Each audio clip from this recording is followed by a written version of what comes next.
जो बीत चुका है वो सच में बीता नहीं। अतीत मिटता भी नहीं, दिखता भी नहीं, क्योंकि समय उसे अपने अंदर समो चुका है और इतिहास के उस पार हमारी सभ्यता का हिस्सा बन चुका है।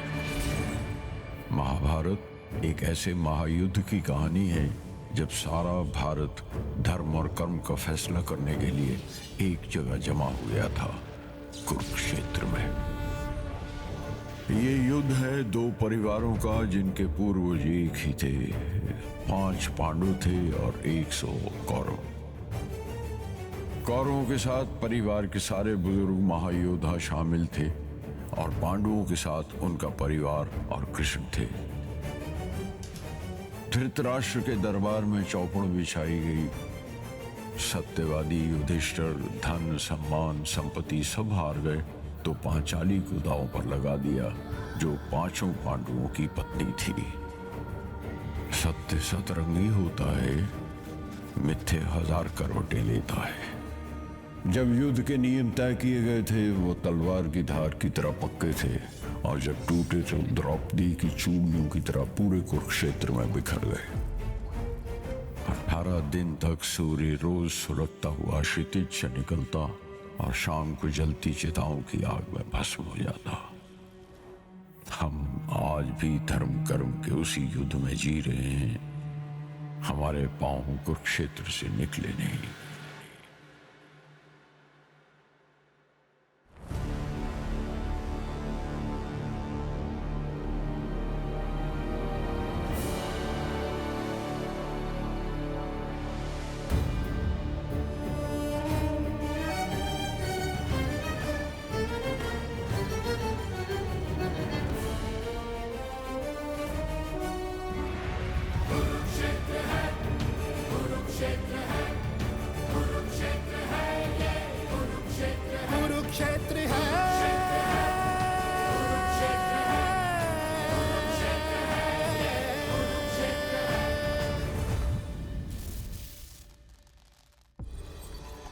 मनोरम संगीत में डूबा विवाह का ये भव्य उत्सव, यही तो है जहां से इतिहास के उस भयानक अंत की शुरुआत हुई।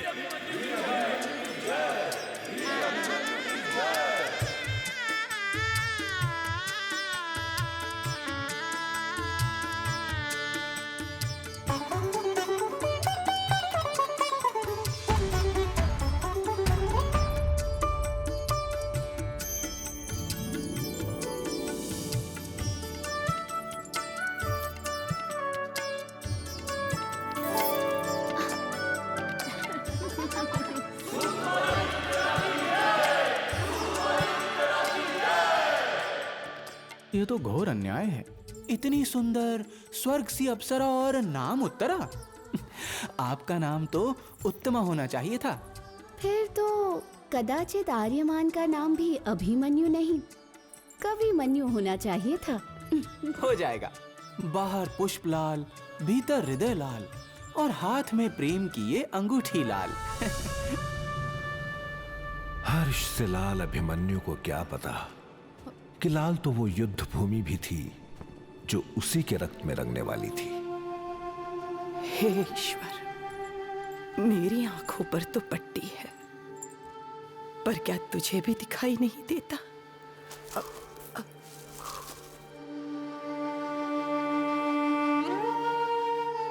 अभी और कितने पुत्रों का शोक शेष है इस गांधारी के दुर्भाग्य में।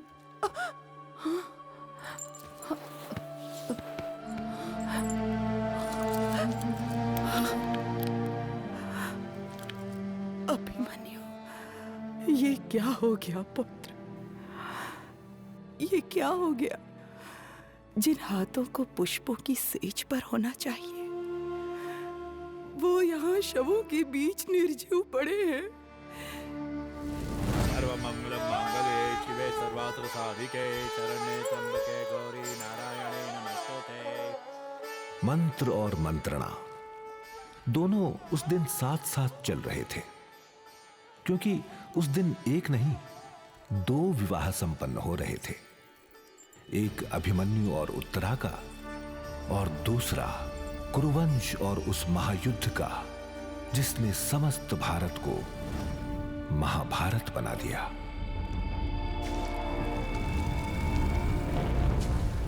गांधारी की आंखों पर यदि पट्टी नहीं होती तो वो उस दिन एक नहीं 2 सूर्यों को देखती, एक जो आकाश में जग रहा था और दूसरा जो धरा पर जल रहा था। असंख्य वीरों की चिताओं का सूर्य।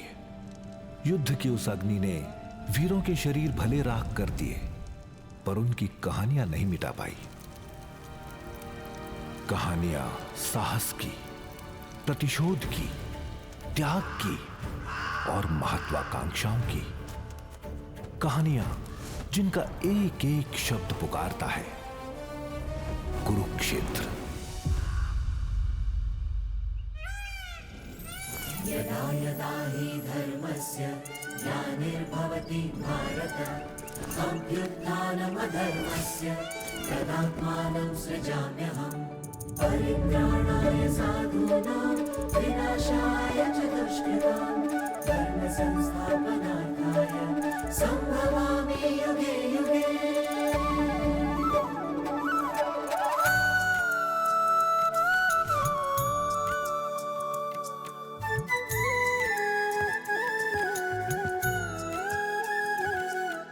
न्याय के पालक, सत्य के संरक्षक, धर्मराज युधिष्ठिर।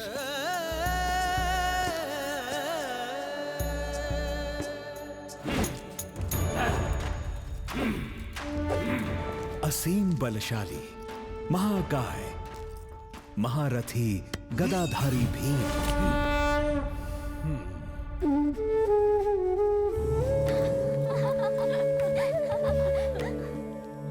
सर्वश्रेष्ठ धनुर्धर, अभय, अजय, गांडीवधारी अर्जुन।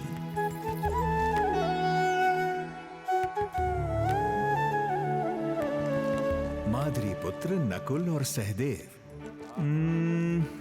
इनका परिचय इतना ही बहुत है।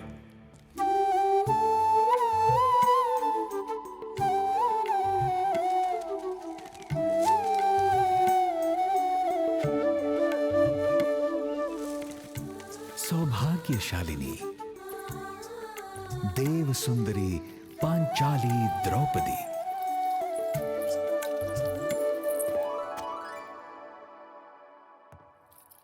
चर्चा आरंभ करें केशव। कल के स्वादिष्ट राजसी भोजन के पश्चात मेरा पेट शांत है, किंतु हाथ मचल रहे हैं। अब मुंह नहीं, हाथ चलाने का मन है। मैं तो कहता हूं कि धैर्य भैया भीम, धैर्य। कम से कम उसी को आ जाने दें जिसके विवाह के राजसी भोज से आपका पेट शांत है। लो आ गया प्रिय अभिमन्यु। प्रणाम पिताश्री। प्रणाम मामाश्री। कीर्तिमान भववत्स। विवाह के उत्सव से तुम्हें बुलाना पड़ा, इसका खेद है, किंतु समय ही कुछ ऐसा है। समय तो जैसे कांटों के रथ पे सवार आंधी की तरह हमारी ओर बढ़ रहा है, और समय की उस गति को हराने का व्यर्थ प्रयास करता मैं, और चिंता में डूबा मेरा मित्र पुरोहित। हाँ? पांडवों और कौरवों का ध्वज एक साथ? इस दृश्य को याद कर ले पुरोहित। पता नहीं इसके बाद कब ये दोनों साथ हों। तो क्या शांति केवल पांडवों का दायित्व है, कौरवों का नहीं? और हमने मांगा ही क्या है? मात्र 5 गांव। मांगना कैसा अर्जुन? ये तो हमारा अधिकार है, बल्कि पूरा इंद्रप्रस्थ ही हमारा है। 12 वर्ष वनवास, 1 वर्ष अज्ञातवास, फिर हमारा राज्य हमारा। कौरव अपने वचन से मुकर गए, हम नहीं। धीरज रखो अनुजों, कौरव नहीं तो पुरोहित जी से तो शुभ समाचार की आशा रखो। मैं तो ये सोच रहा हूँ कि पांडवों को ये संदेश देने के लिए शब्द कहाँ से लाऊं? अपनी छोड़ो पुरोहित जी, मेरी कहो। मैं कौन हूँ? ये कैसा प्रश्न हुआ? साधारण सा किंतु सबसे उचित प्रश्न। मैं कौन? महर्षि व्यास के शिष्य, महाराज धृतराष्ट्र के प्रिय, सारथी गांव लग्न के पुत्र और कौरव के राजनायक दूत संजय। इतने से संजय का इतना बड़ा परिचय, और इनमें एक भी मेरा अपना नहीं। किसी का शिष्य, किसी का प्रिय, तो किसी का पुत्र। इतने बड़े परिचय वाला किसी का छोटा सा दूत संजय। मेरे तो शब्द भी महाराज धृतराष्ट्र के हैं। मेरे प्रिय पांडवों को समझाओ कि युद्ध से उन्हें क्या प्राप्त होगा। हिंसा, रक्तपात, मृत्यु। उन्हें याद दिलाओ कि इस युद्ध में तो दोनों पक्ष भी मेरे अपने हैं। विजय किसी की भी हो, पराजय मेरी ही होगी। रक्त किसी का भी बहे, आंसू मेरे ही होंगे। किंतु महाराज, मेरा एक निवेदन है। यदि हम पांडवों की साधारण सी मांग मान लेते तो। बस करो संजय, इस विषय पर अब और विमर्श नहीं होगा। उस पुरोहित को लो, तत्काल मत्स्यराज जाओ और कह दो उन 5 पांडवों से कि हस्तिनापुर ने अपना निर्णय ले लिया है। परंतु संजय, पांडवों ने ऐसा मांगा ही क्या जो हस्तिनापुर नहीं दे सकता? क्या उनकी मांग उचित नहीं, या हस्तिनापुर को इसके परिणाम का अनुमान नहीं? और यदि परिणाम जानते हुए भी कौरवों ने मना कर दिया तो? इसका तो एक ही अर्थ हो सकता है, युद्ध। डाकू!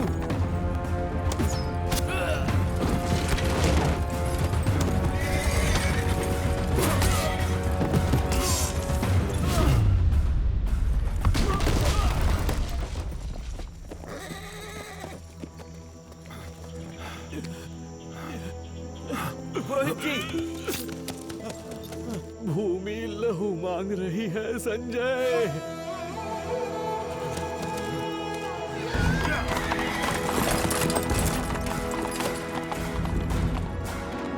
रक्त की पहली बूंद बह चुकी है। सभा स्थगित करते हैं केशव। सूर्यास्त भी होने को है। निसंदेह।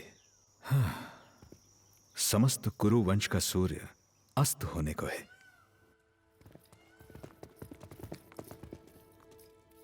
और आप दोनों? आप चलें भ्राताश्री। मैं जब तक हस्तिनापुर का उत्तर नहीं जान लूंगा, विश्राम नहीं कर पाऊंगा। नींद तो आपको भी नहीं आएगी माधव। इस समय को कैसे पार करें?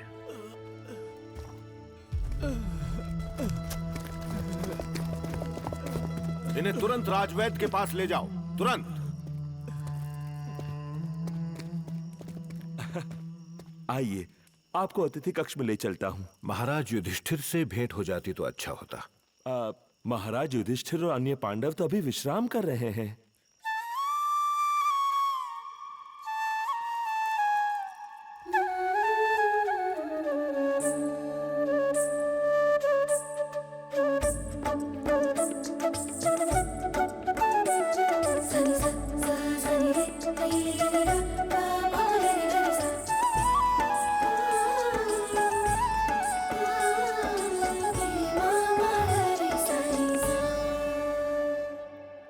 आओ संजय, भीतर चले आओ।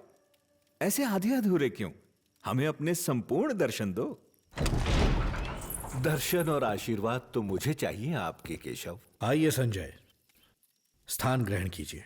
केवल स्थान नहीं, कुछ फल भी ग्रहण करो। लो।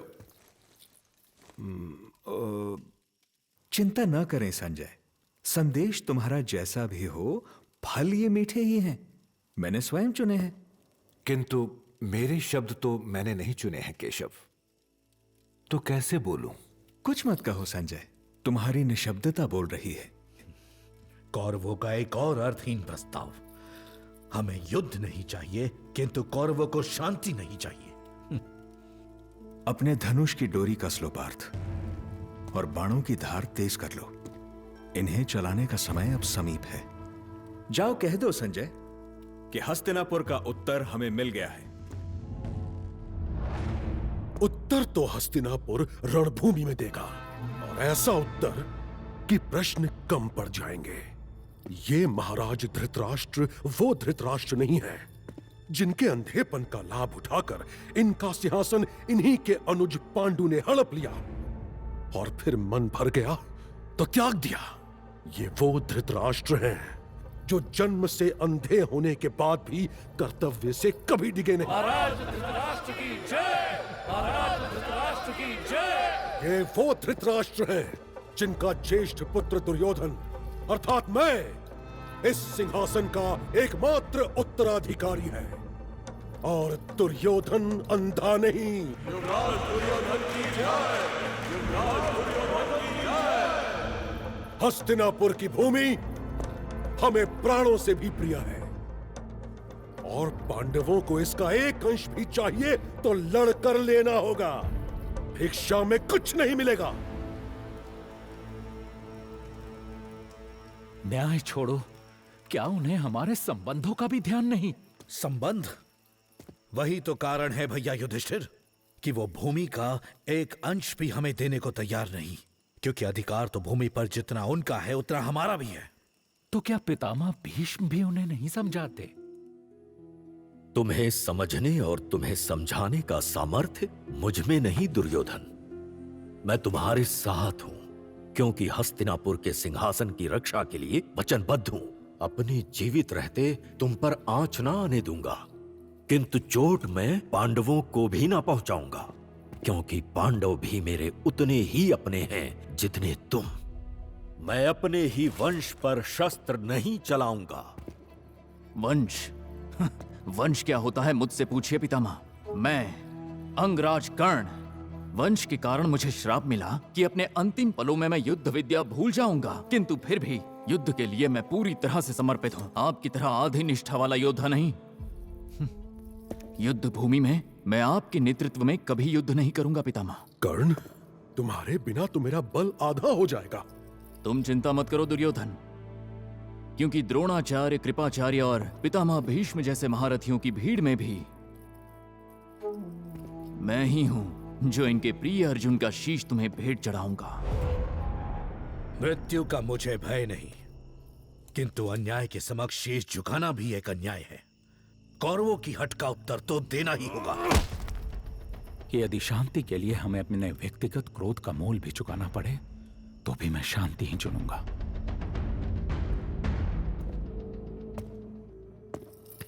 विजय श्री का आशीर्वाद लेने आया हूं पिताश्री। जिस युद्ध को लेकर तुम इतने व्याकुल हो, उसका मूल्य भी जानते हो दुर्योधन।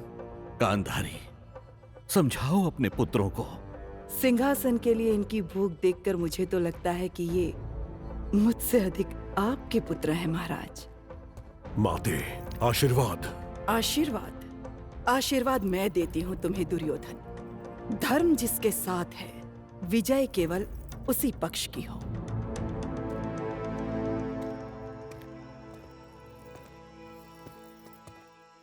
धर्म, अधर्म, न्याय, अन्याय, शांति, इनका सबको विचार है, किंतु मेरे इन 5 पतियों में से किसी एक को भी मेरे खुले केशों का कारण याद है? मैं याद दिलाती हूं। इन्हें उस अधर्मी दुशासन ने भरी सभा में छुआ है। कौरवों की भरी सभा में मुझे निर्वस्त्र किया है। 5 पतियों वाली पांचाली को सबके समक्ष अपमानित किया है। खींच दुशासन, खींच।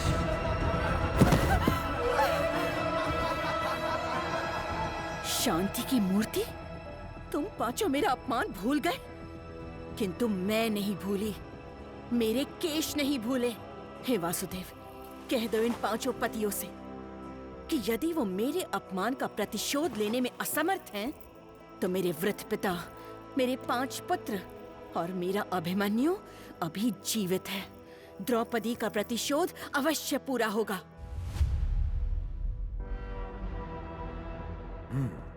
तो निश्चित हुआ, पितामह भीष्म सेना का नेतृत्व संभालेंगे। नेतृत्व अवश्य संभालूंगा, किंतु हृदय में उत्साह न होगा। इस क्षण का आनंद लो भांजे। सोचो कैसे नपुंसक होते हैं वो राजा जो अपनी पत्नी को खेल की एक वस्तु बना दे। छी छी छी।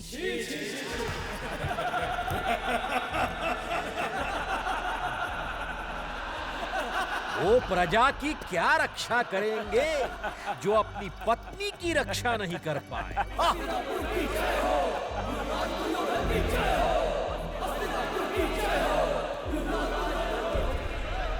पांडवों ने तुम्हारे आंसू भी देखे हैं और अपमान भी।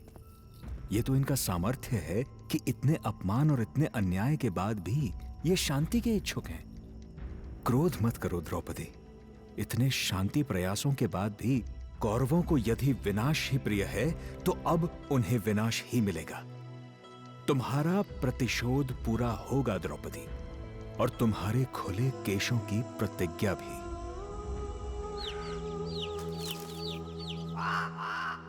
कौरव और पांडव एक ही बीज के दो वृक्ष, जो एक हस्तिनापुर के लिए एक साथ नहीं खड़े हो सके।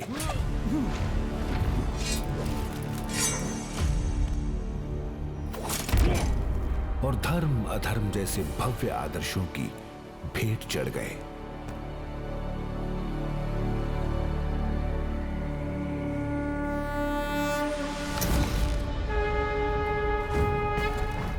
मैं संजय साक्षी बन 18 दिन तक विनाश का ये तांडव देखता रहा।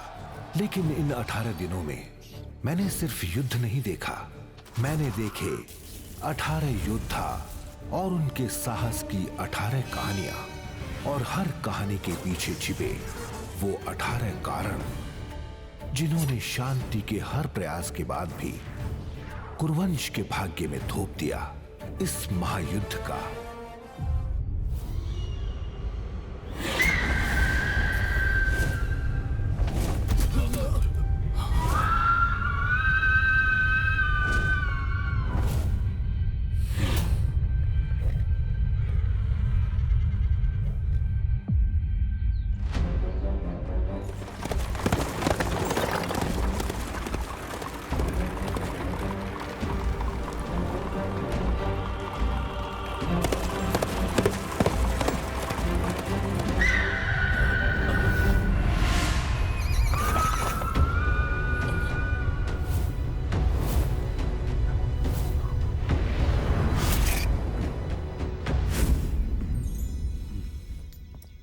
प्रणाम केशव।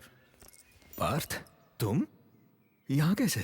संभवतः उसी कारण से वासुदेव कृष्ण, जिस कारण से मैं यहां हूं, युद्ध में आपकी सहायता मांगने के लिए। अच्छा, आप भी यहां हैं।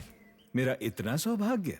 सौभाग्य तो ये मेरा है केशव, किंतु मैं भी यहां हूं का अर्थ।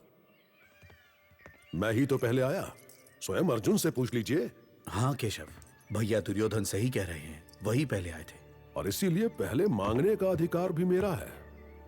मैंने पहले अर्जुन को देखा, और अर्जुन तुमसे छोटा भी है, इसीलिए मेरा कर्तव्य है कि पहले अर्जुन मांगे। तो कहो अर्जुन, क्या मांगते हो? एक ओर मेरी विशाल प्रतापी नारायणी सेना, और दूसरी ओर केवल मैं, निहत्था निशस्त्र और प्रतिज्ञाबद्ध कि रणभूमि में ना अस्त्र उठाऊंगा ना शस्त्र। तो किसे चुनोगे? इसमें चुनाव का कोई प्रश्न ही नहीं है केशव, मैं आप ही को चुनूंगा।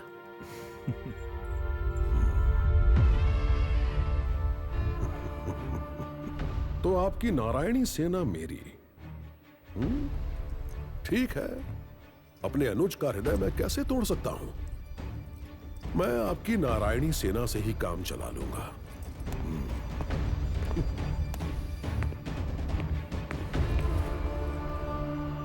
दुर्योधन तो बड़ा प्रसन्न था पार्थ। तुमने गलत तो नहीं मांग लिया? क्या करोगे युद्ध में इस निहत्थे कृष्ण का?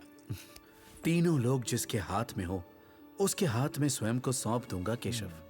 सेना भले दुर्योधन के पास है, किंतु सेना नायक तो मेरे साथ है। मैं आपका मार्गदर्शन चाहता हूं केशव।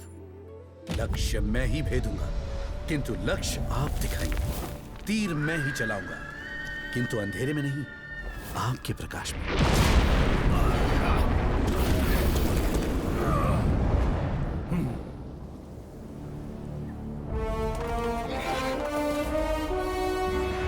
कुरुक्षेत्र है, कुरुक्षेत्र है।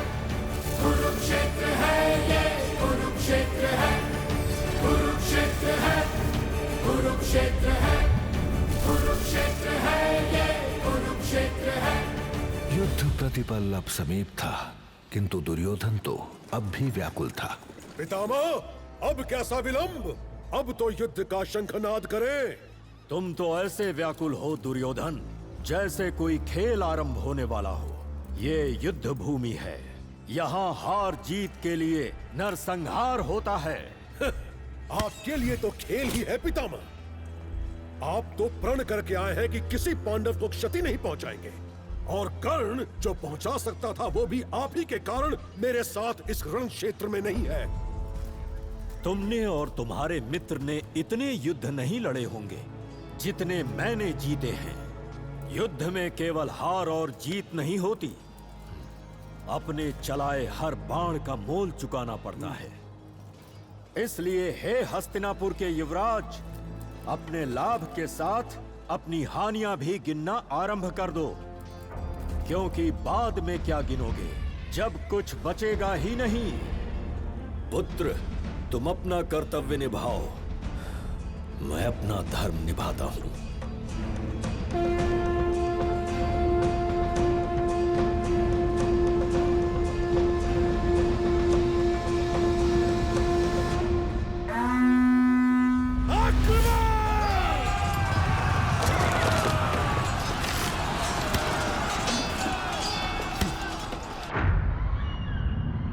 भयानक प्रलय से पहले की मृत्यु घाट वाली शांति, जिसमें जीवन का मंद से मंद आभास भी सुनाई देने लगता है। सांस का स्वर, रक्त का प्रवाह, हृदय की धड़कन।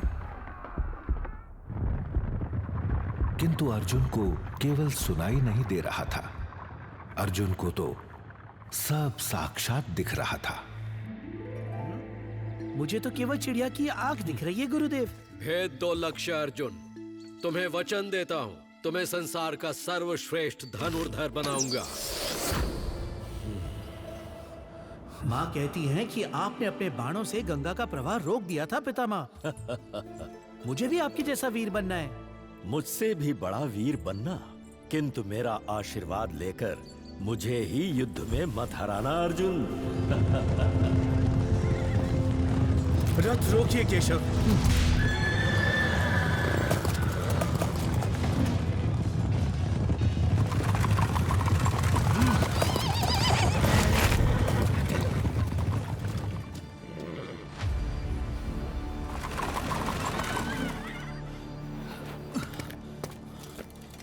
क्या हुआ अर्जुन?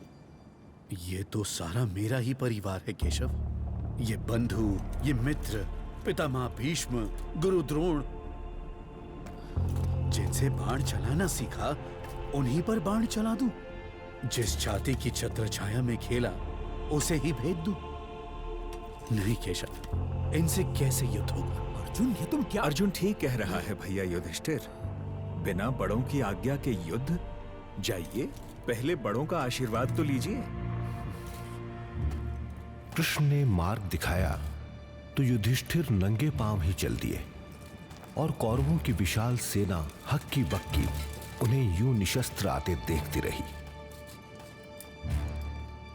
प्रणाम गुरुवर। आयुष्मान भव वत्स।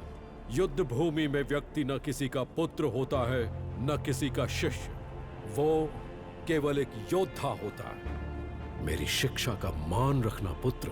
यतो धर्मस्ततो जयः। प्रणाम पितामह। विजयी भव युधिष्ठिर।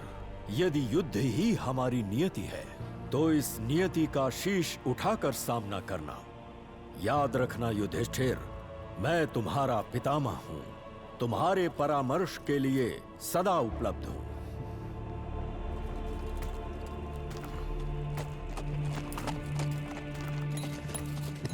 ठहरिए भैया युधिष्ठिर। कहो युयुत्सु। पितामह भीष्म तो अपनी प्रतिज्ञा से बंधे हैं, किंतु मैं नहीं। यदि युद्ध करना ही मेरा धर्म है तो फिर मैं धर्म की ओर से ही युद्ध करूंगा। मैं आपकी ओर से युद्ध करूंगा भैया युधिष्ठिर। स्वागत है तुम्हारा युयुत्सु। देखा पितामह, सौतेला भाई सौतेला ही होता है। युधिष्ठिर के सत्कार ने दिखा दिया कि कुरुक्षेत्र भले बड़ों को भी अप्रिय था, किंतु अनिवार्य था।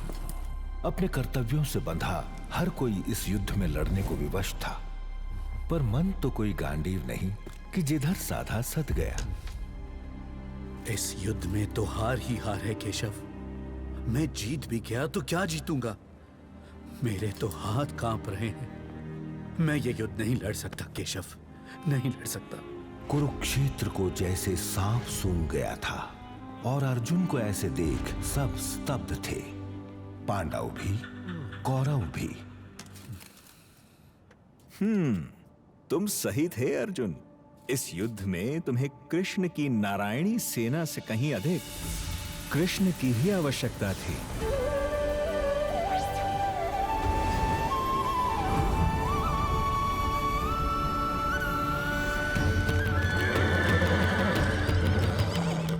यदा संहरते चायं कूर्मोऽङ्गनीव सर्वशः इन्द्रियाणीन्द्रियार्थेभ्यस्तस्य प्रज्ञा प्रतिष्ठिता सुखदुःखे समे कृत्वा लाभालाभौ जयाजयौ ततो युद्धाय युज्यस्व नैवं पापमवाप्स्यसि।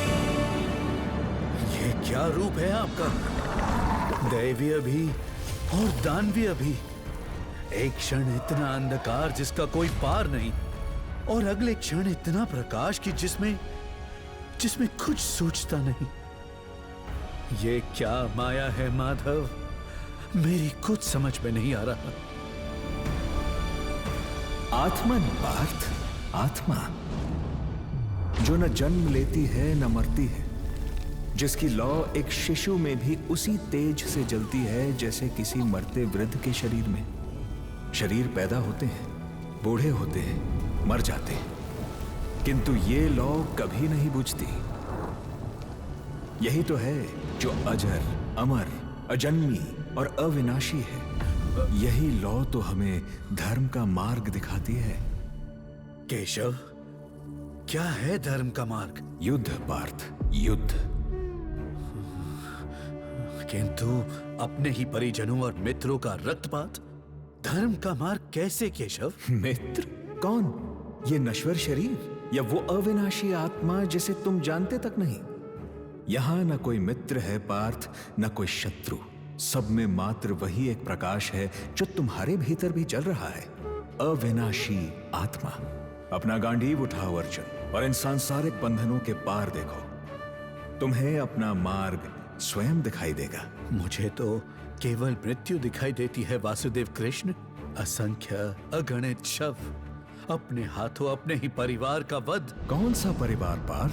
वो जिसने तुम्हें और तुम्हारे भाइयों को जलने के लिए लाक्षागृह में भेज दिया, या वो परिवार जिसने तुम सबको भटकने के लिए 13 वर्ष के वनवास में धकेल दिया, या वो परिवार जो इस युद्ध को रोकने के लिए दुर्योधन को 5 गांव के लिए नहीं मना पाया, या वो परिवार जो चौसर के एक खेल में इतना डूब गया कि भरी राजसभा में अपनी ही कुलवधू का चीरहरण नहीं रोक पाया।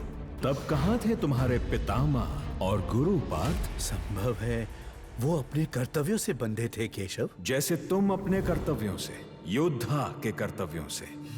आपकी ये गूढ़ बातें मेरी समझ से परे हैं केशव। मैं तो अब भी इस युद्ध में अपने कुल और संबंधों के आगे कुछ नहीं देख पा रहा हूँ। मैं जानता हूँ कि आप जो कहते हैं वही सत्य है, किंतु सत्य देखना चाहते हो अर्जुन? तो देखो।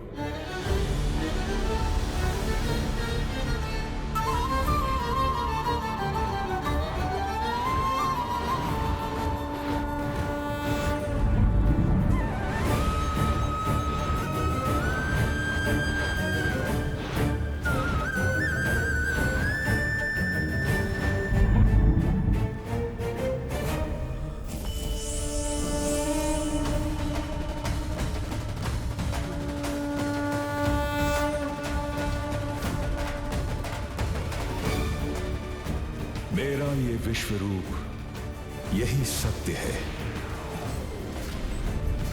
ये ब्रह्मांड, ग्रह, नक्षत्र सब मैं हूं। मैं जन्म भी, मैं जीवन भी और मरण भी मैं ही हूं पार्थ।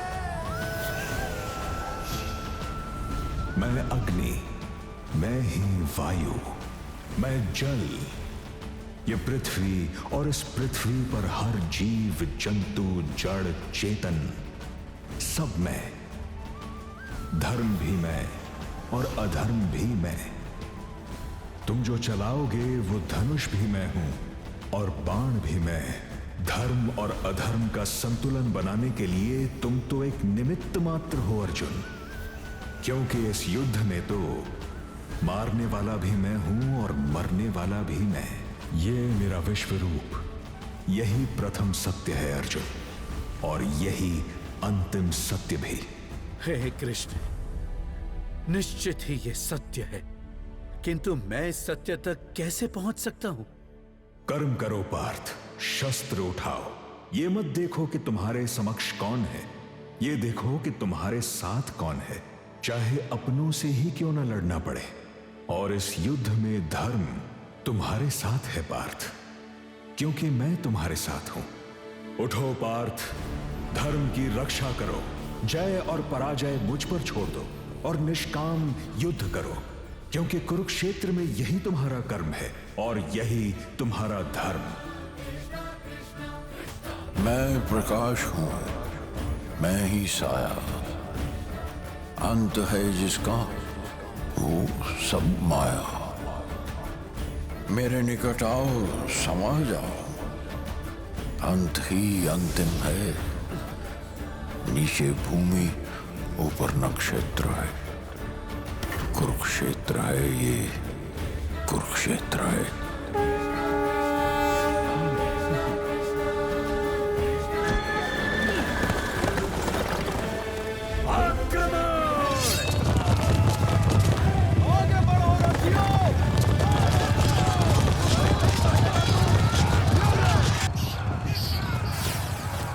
कुरुक्षेत्र में कृष्ण ने अर्जुन से क्या कहा, ये तो वहां उपस्थित कोई योद्धा नहीं जान पाया, किंतु उसका परिणाम सबने देखा। अगले 18 दिन तक देखा।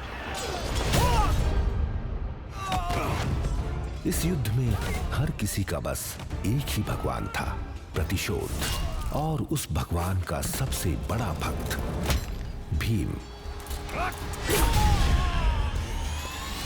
ए दुर्योधन, दुशासन, सामने आओ मूषको, देखो तुम्हारा काल पुकार रहा है। मैं यहां हूं भीम।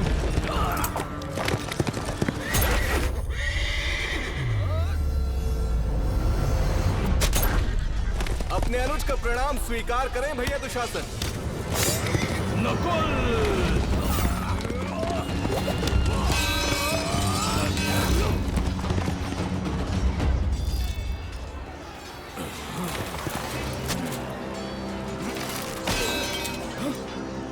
द्रुपद पुत्र धृष्टद्युम्न, सुना है तुझे मेरी मृत्यु का वरदान है?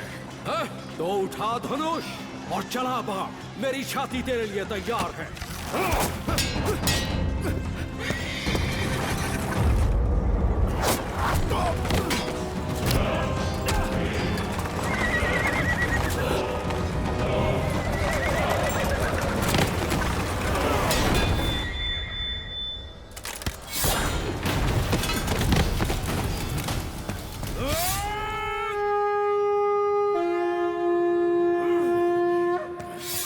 अपना वर और अपना वार कल के लिए बचा कर रख पुत्र। देख, सूर्य अस्त हो गया। आज तो सूर्य देव ने बचा लिया आचार्य, लेकिन कल नहीं बच पाओगे। आज नहीं तो कल आपका अंत मेरे हाथों निश्चित है गुरुद्रोण। मेरे पिता का प्रतिशोध अवश्य पूरा होगा। जिस युद्ध ने बड़े बड़े संबंधों को तोड़ दिया, उसके नियमों को टूटने में अभी भी समय था। सूर्यास्त के साथ दिन समाप्त हो गया और प्रथम दिन का युद्ध भी।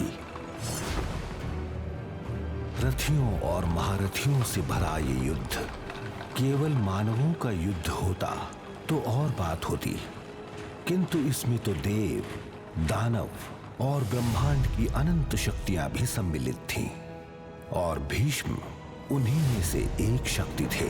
ब्रह्मणा निर्मितम पूर्वमिंद्रार्थमभिकौलिसा दत्तम सुरपते पूर्वत्रिलोकजय कांग कषणः। जाज्वल्यमानं वपुपासुकुण्डः हेमभूषितम् तेजसा सर्वभूतानां कृतं भास्कर वर्चसम् जाज्वल्यमानं वपुषा सुकुण्डं हेमभूषितं तेजसा सर्वभूतानां कृतं भास्करवर्चसं सधूमं इव कालानि दीप्तमाशीविषं यथा रतनागाश्ववृन्दानां वेदनं क्षिप्रकारिणम्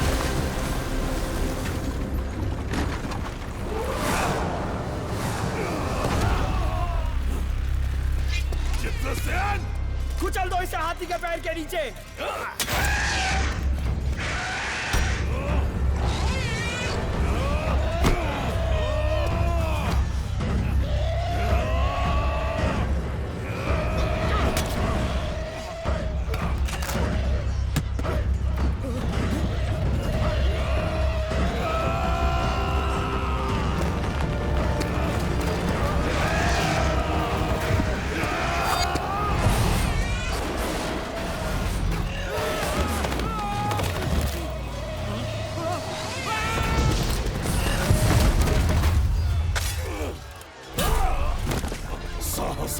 तो अपने बराबर वालों से लड़।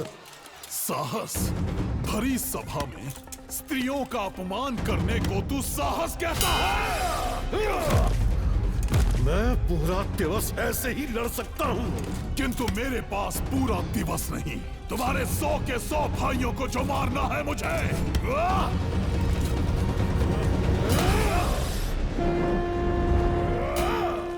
तृतीय दिवस आते आते ऐसा लगने लगा कि पांडवों की पूरी सेना को भीष्म अकेले ही अपने बल पर समाप्त कर देंगे।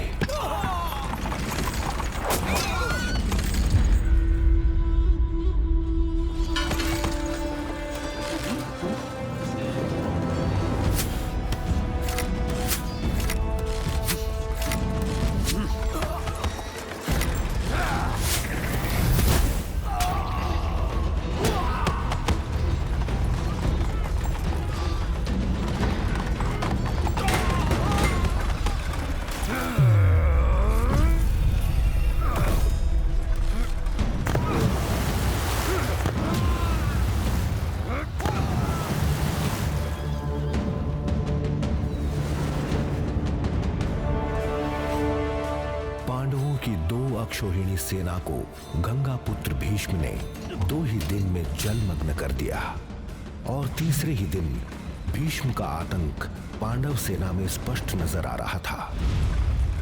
किंतु कृष्ण धर्म को झुकते कैसे देख सकते थे? क्या कर रहे हो अर्जुन? तुम्हारा गांडीव भीष्म के सामने इतना अस्थिर क्यों?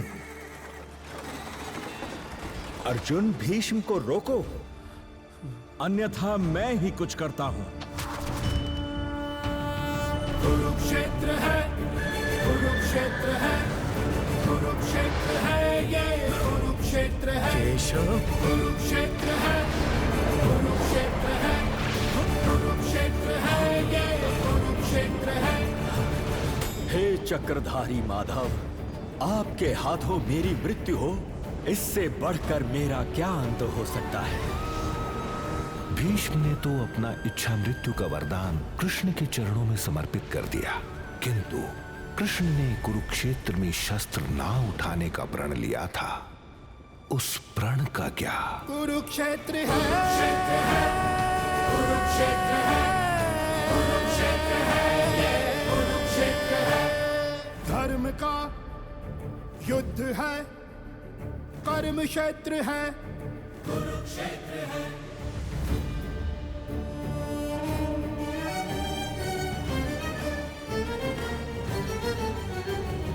अहंकार माथे पे खड़े हैं, कार्य छोटे कर्तव्य बड़े हैं, लक्ष्यहीन हर एक नेत्र है। कुरुक्षेत्र है, कुरुक्षेत्र है, कुरुक्षेत्र है, ये कुरुक्षेत्र है।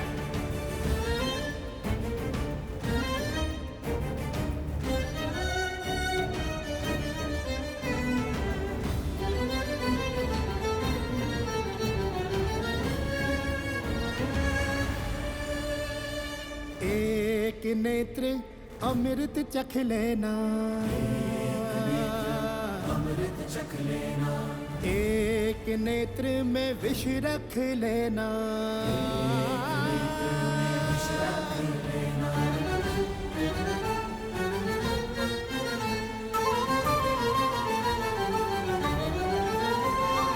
एक नेत्र अमृत चख लेना, एक नेत्र में विष रख लेना।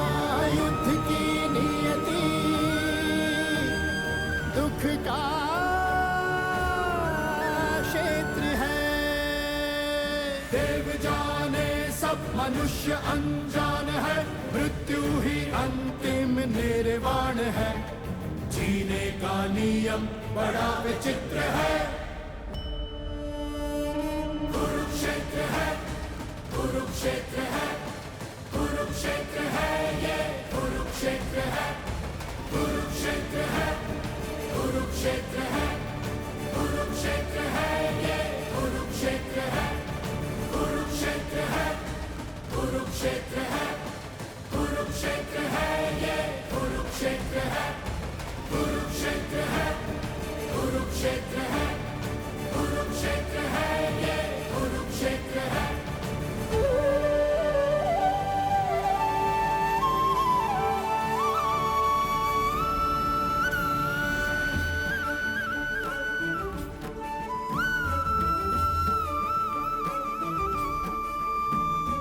निद्रा में स्वप्न ही सत्य लगता है, जागो परछाई पता चलता है, जागो परछाई पता चलता है। आत्मा सूर्य देह परछाई, मैं ही सूर्य मैं परछाई। तदात्मानं सृजामि अहं, मैं ही कृष्ण हूँ, मैं ही कृष्ण हूँ, मैं ही कृष्ण हूँ।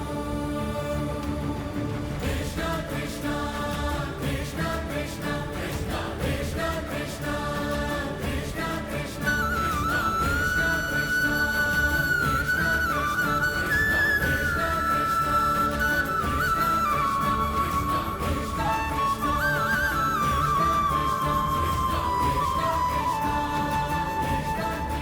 कृष्ण मैं प्रकाश हूँ, मैं ही साया, अंत है जिसका वो सब माया। मेरे निकट आओ समा जाओ, अंत ही अंतिम है। नीचे भूमि ऊपर नक्षत्र है, कुरुक्षेत्र है, ये कुरुक्षेत्र है।